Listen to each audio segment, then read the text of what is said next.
Friends, সবাই কেমন আছো? আশা করি সবাই ভালো আছো। তো আমরা চলে গেছিলাম শনিবার সকালে তারাপীঠ।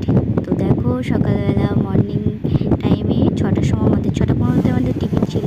তো এইসব দেখতে দেখতে আমরা সুন্দর ভিউ দেখতে দেখতে মালদা, তারপর ফরাক্কার গেট পার হয়ে যাচ্ছিলাম। তো সেগুলোই একটু ক্যামেরা বন্দি করেছি।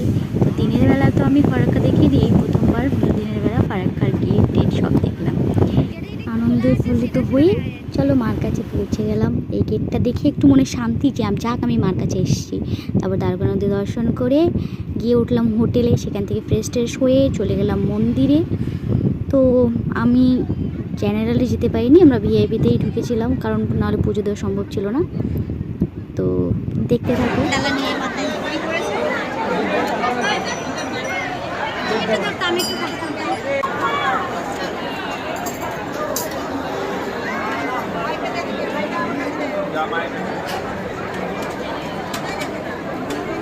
দেখছো ওখানে একদিকে আমরা ভিআইপি লাইনে দাঁড়িয়েছিলাম, আর অন্যদিকে ভক্তগণ প্রসাদ গ্রহণ করতেছিল। তো সেই ফাঁকে আমরাও কতগুলো ফটো তুলে নিয়েছি।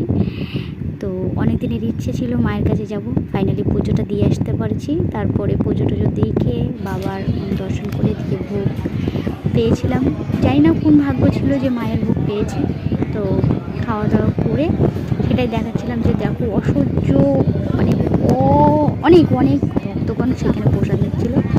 তো সেটাই আমি একটু ভিডিও করে নিলাম। তো এইসব দেখে আমরা চলে যাই লাস্টে শ্মশানের দিকে। এই যে শ্মশানে বাবার সমাধি আছে, যেখানে বাবা মায়ের চরণে দেহ ত্যাগ করছিল।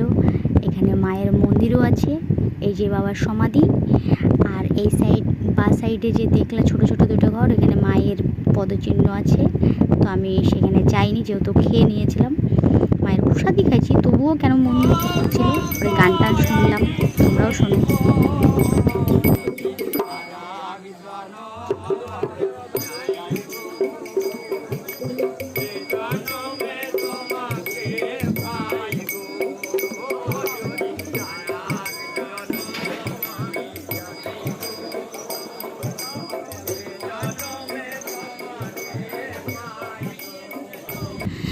ওদিকে তো গান হচ্ছে, এদিকে এই তান্ত্রিক বাবাগুলো দেখো হোম করতেছিল। তো সেটা একটু ভিডিও করি। তারপরে চলে যাই আমরা শ্মশানের বাকি দিকটা ঘুরতে। তো ঘুরতে ঘুরতে সন্ধ্যাটা হয়ে আসছিল প্রায়। তো সেই জন্য আর অল্প একটু ক্যামেরা বন্দি করে